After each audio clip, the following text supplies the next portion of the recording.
Hi friends అందరికీ నమస్కారం అండి. ఈరోజు మన ఛానల్ కోసం నేను రాసిన కథ 'పరిణయ ఘర్షణ'. ఈ కథలోని ముందు భాగాలు చూడని వాళ్ళ కోసం కామెంట్స్లో లింక్స్ ఇచ్చానబ్బా. కొంచెం సబ్స్క్రైబ్ చేసుకొని చూస్తూ కథ నచ్చితే ఒక బుల్లి లైక్ చేయండి. మరి ఇంకా కథలోకి వెళ్ళిపోదామా? వంశీ మాన్యను బెదిరించి దుబాయ్ దగ్గరకు తీసుకుని పోయాడే కానీ చివరకు మాన్య వంశీని మోసం చేసి మళ్ళీ ఇండియా ఫ్లైట్ ఎక్కుతుంది. అయితే వంశీకి ఆ విషయం తెలియదు. ఎందుకంటే ఏ ఫ్లైట్లో కూడా వారిద్దరూ ఒకే చోట కూర్చోలేదు. టికెట్స్ అప్పటికప్పుడు అర్జెంటుగా బుక్ చేసుకోవడం వల్ల వారికి పక్కపక్కనే సీట్స్ అసలు దొరకలేదు. క్రితం రోజు రాత్రి అకౌంట్లో మనీ చెక్ చేసుకున్న మాన్య ఆమె ఫ్రెండ్కి కాల్ చేసి మనీ సెండ్ చేసి దుబాయ్ నుండి ఇండియాకు టికెట్ బుక్ చేయించుకుంది. అలా ఫ్లైట్ ఎక్కి ఫోన్ స్విచ్ ఆఫ్ చేసి మంచి ఫుడ్ ఆర్డర్ పెట్టి అది తింటూ హాయిగా వస్తుంది. ప్రసాద్ తప్పించుకోవాలని చూసినందుకు అభిరామ్ మనుషులు తోలు తీసి అభిరామ్కు ఫోన్ చేసి విషయం చెబుతారు. దాంతో అభిరామ్, కళ్యాణ్ రామ్ వారు ఉదయమే టిఫిన్ చేసి ఇంటి నుండి బయలుదేరి వెళ్ళిపోతారు. విద్య కొద్దిసేపు ఆనంది, పునర్వితో సమయం గడిపి ఎప్పటిలాగే గార్డెన్కి వెళ్ళి మొక్కలు పని చూసుకుంటుంటే ఆమె కోసం అక్కడే ఎదురు చూస్తున్న మదన్ ఆమె గార్డెన్కి రాగానే ఆమెతో పాటే మొక్కలకు నీళ్లు పెడుతూ కొంచెం సంశయిస్తూనే, విద్య, ఎందుకు నువ్వు ఎప్పుడు గార్డెన్ పనే చేస్తూ ఉంటావు? మీ ఇంట్లో కూడా నేను నిన్ను చాలాసార్లు ఇలా చూసా అంటుంటే విద్య నవ్వుతూ, అవును, నాకు గార్డెనింగ్ అంటే చాలా ఇష్టం మదన్. ఎందుకంటే మనుషులకు ఉన్నట్లు ఈ మొక్కలకు కోపం, పగ, ద్వేషం, ప్రతీకారాలు లాంటివి తెలియదు. కేవలం మనం ఒక్కసారి మట్టిలో వీటిని నాటి నీళ్లు పోస్తే చాలు, అది బ్రతికున్నంత వరకు మనకు ప్రతిఫలం ఇస్తూనే ఉంటుంది. అందుకే నాకు సమయం దొరికినప్పుడల్లా వీటితో గడుపుతూ వీటి బాగోగులు చూసుకుంటూ ఉంటా అంటూ చెప్పగా మదన్ మళ్ళీ విద్య మాటలకు ఇంప్రెస్ అయ్యాడు. అలా విద్యనే చూస్తుంటే విద్య అతన్ని చూసి మొహమాటం లేకుండా, ఏంటి అలా చూస్తున్నావు? అయినా నువ్వింకా నేను అడిగిన విషయానికి సమాధానం చెప్పలేదు. ఇంకా ఎంత సమయం కావాలేంటి నీకు అంటూ అడగ్గా మదన్ కొంచెం ఇబ్బందిగా, విద్య, ఇది ప్రేమ లేక ఎవరినో ఒకరిని చేసుకోవాలి కాబట్టి నన్నెంచుకున్నావా అంటుంటే విద్య మదన్ పరిస్థితిని అర్థం చేసుకుని, చూడు మదన్, నాకు నీ పద్ధతి నచ్చింది.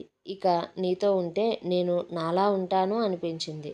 పైగా నువ్వు నాకు ఎప్పటి నుండో తెలుసు. అయినా ఈ విషయాలన్నీ నీకు అంతకుముందే చెప్పేశాను కదా.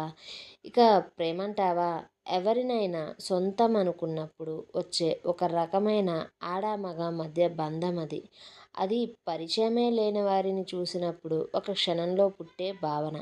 మరొకసారి సంవత్సరాలు పరిచయం ఉన్న వారి మధ్య కొత్తగా వచ్చే అతిథి లాంటిది. ప్రేమ ఉంటేనే జీవితం మొత్తం కలిసుంటారు అనేది కొందరి నమ్మకం. నా వరకు ఏ బంధంలో అయినా ప్రేమ కన్నా ముందు నమ్మకం, బాధ్యత, ఎదుటివారి పట్ల, వారి మాట పట్ల మనకు మంచి అవగాహన ఉండాలి. అలాగే ఒకరికి ఒకరు సమయం ఇచ్చుకుంటూ ఉండాలి. ఒకరినొకరు గౌరవించుకోవాలి. ఇలా ప్రతి బంధంలో ఇచ్చిపుచ్చుకోవడాలు ఉంటే ప్రతి బంధం బాగుంటుంది అంటుంటే మదన్ ఆ మాటలకు అడ్డు తగులుతూ, విద్య, నువ్వు గైనకాలజిస్ట్వే కదా, మరి ఎందుకు ఇలా రైటర్ లాగా ప్రేమ, బంధం, నమ్మకం అంటూ క్లాస్ పీకుతున్నావు అంటుంటే విద్య నవ్వుతూ, ఏం చేద్దాం చెప్పు, రైటర్ నా క్యారెక్టర్ని కొంచెం ప్రకృతికి దగ్గరగా రాసింది. అందుకే ఈ మొక్కలు, పువ్వులు, బంధాలు, విలువలు అంటున్నా. మరి కథలో నాకంటూ ఒక ఇండివిజువాలిటీ ఉండాలి కదా, అందుకే అలా రాసిందేమో అంటుంటే మదన్ నవ్వుతూ, విద్య, నాకు నిన్ను పెళ్లి చేసుకోవడంలో ఎలాంటి ఇబ్బంది లేదు. కానీ నాకు కొంచెం సమయం ఇస్తావా? ఆ సమయం కూడా ఎందుకంటే అంటూ చెప్పడం ఆపేయగానే విద్య, విషయం ఏంటి మదన్? రాత్రి కూడా ఎప్పటికో అన్నా నువ్వు ఇంటికి వచ్చారు. ఆ సమయంలో మీ గదికి వచ్చి ఆరా తీయడం అంతగా బాగోదు అని నేను రాలేదు అంటూ మదన్ చేతిని తన చేతిలోకి తీసుకొని దాన్ని పట్టుకొని నడుస్తూ ఒక చెట్టు కిందకు తీసుకుపోయి కూర్చొనిబెట్టి విద్య మదన్తో, నిజం చెప్పు మదన్, ఎందుకంటే నాకు తెలుసు కదా అన్నయ్యకు మాన్య మీద ఎలాంటి ఫీలింగ్స్ ఉన్నాయో.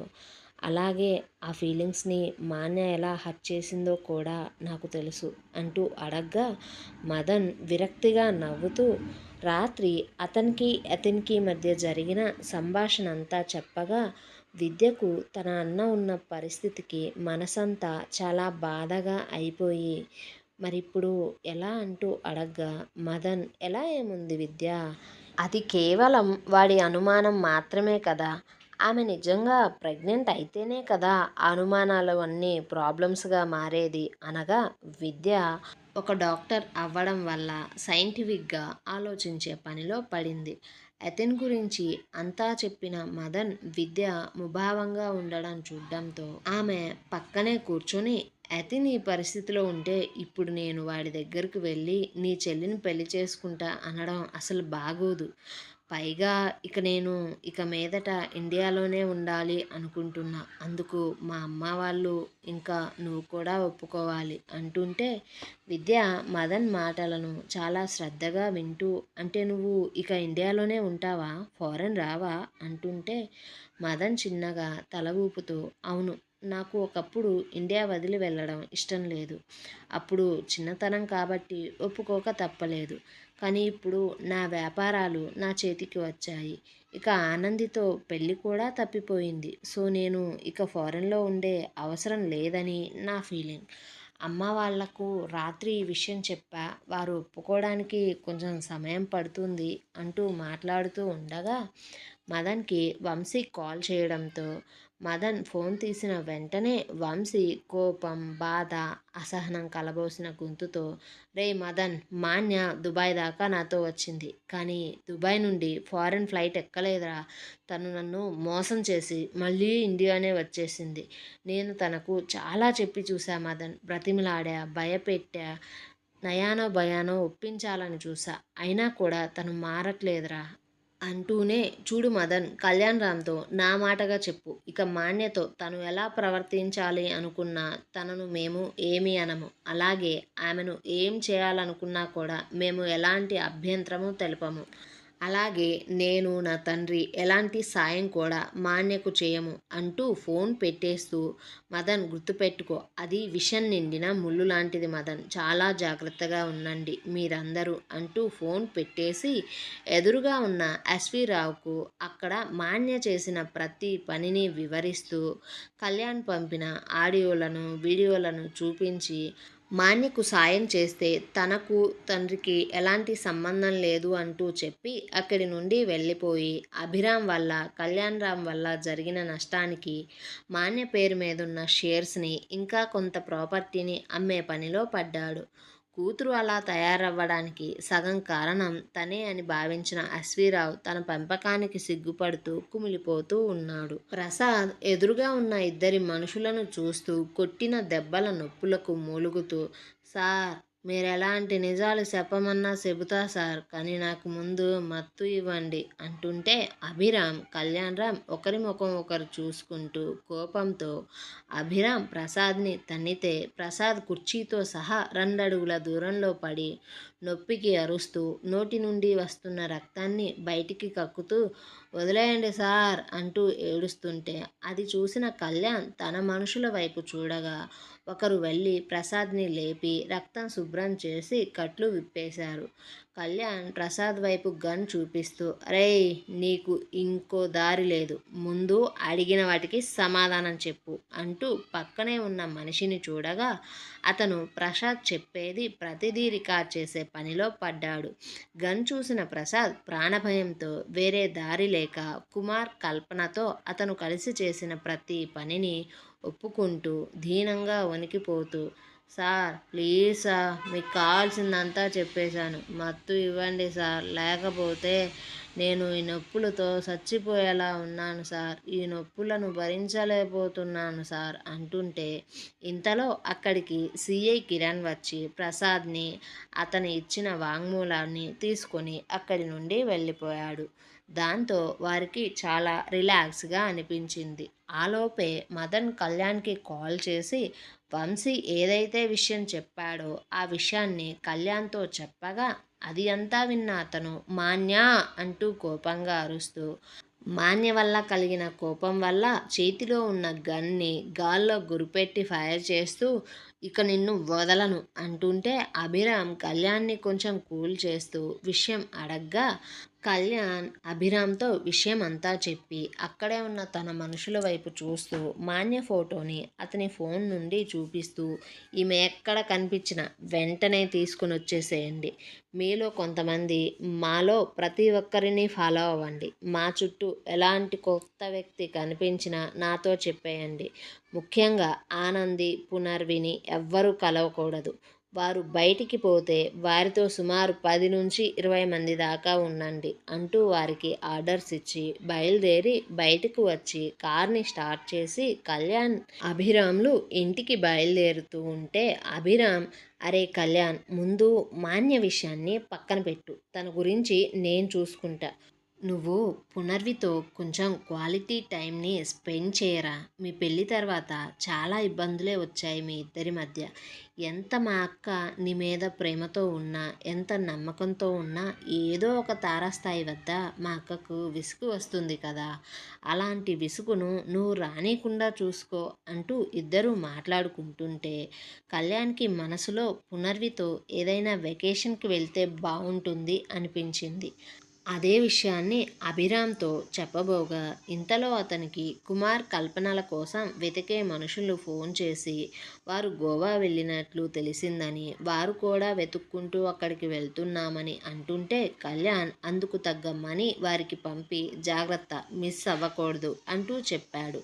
అలా సమయం సుమారు 4-5 రోజులు గడిచిపోయింది.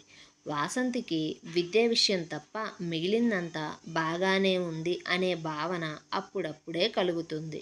ఒకరోజు గార్డెన్లో పూలు కోస్తున్న విద్య దగ్గరకు వచ్చిన కళ్యాణ్ పునర్వి ఆరోగ్య పరిస్థితి ఇప్పుడు ఎలా ఉంది అని తెలుసుకుంటూ ఆమెను ఎలా అడగాలా అంటూ మాట్లాడే ప్రతి మాటను తడబడుతూ మాట్లాడుతుంటే విద్య కళ్యాణ్ పరిస్థితిని చూసి నవ్వుకుంటూ, కళ్యాణ్, నేను డాక్టర్ని, నా ముందు ఇలా సిగ్గుపడకుండా అడగవలసింది అడిగితేనే కదా నాకు తెలిసేది మీ సమస్య ఏంటో అంటుంటే కళ్యాణ్ చిన్నగా దగ్గుతూ, అది మరి విద్య, పునర్వి ఇప్పుడు మా ఇద్దరి మధ్య బంధానికి సిద్ధంగా ఉంటుందా, లేక ఇంకా కొన్ని రోజుల సమయం పడుతుందా అంటూ అడగ్గా విద్య కొంచెం ఇబ్బందిగా ఒకసారి ఊపిరి తీసుకుని ఎలా అర్థమయ్యేలాగా చెప్పాలా అంటూ చుట్టుపక్కలంతా పరిశీలించి చూస్తూ, కళ్యాణ్, అదిగో అక్కడ దూరంగా ఉన్న పువ్వులను చూడు, ఆ పూల మీద చూడండి ఎన్ని తుమ్మెదలు ఉన్నాయో.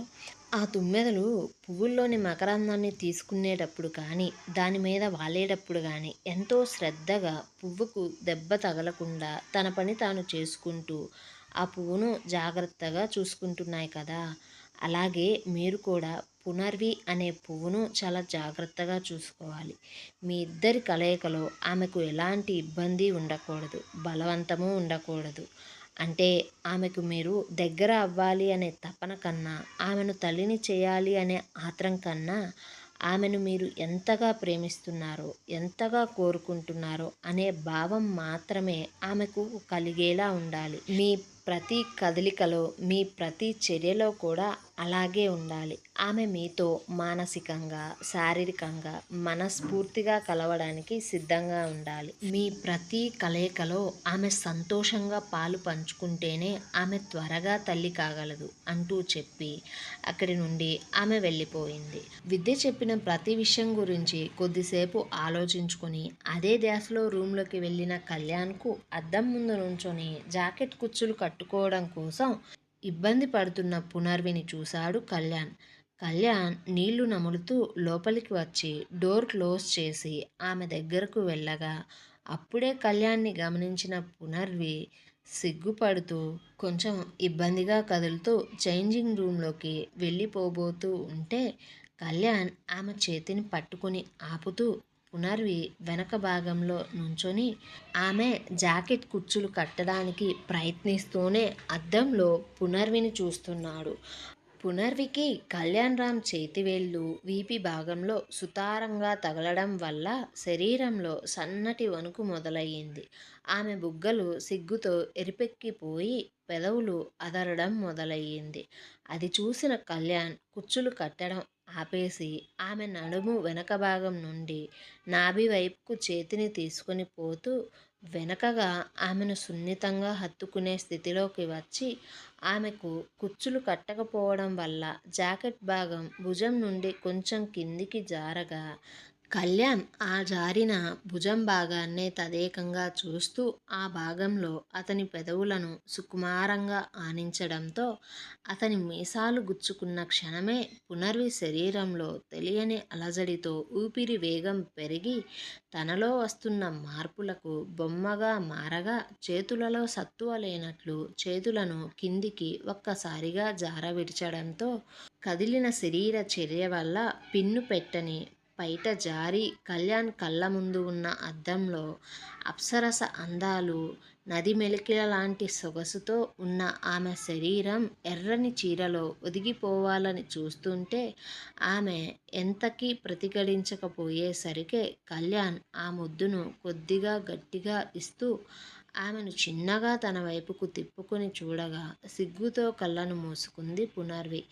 దాంతో ఆమె కన్నుల మీద సుకుమారంగా ముద్దులను అద్ది ఆమెను ఆశాంతం చూస్తున్న కళ్యాణ్కు తనని తనలో కలుపుకోవాలి అనే భావన ఆగడం లేదు.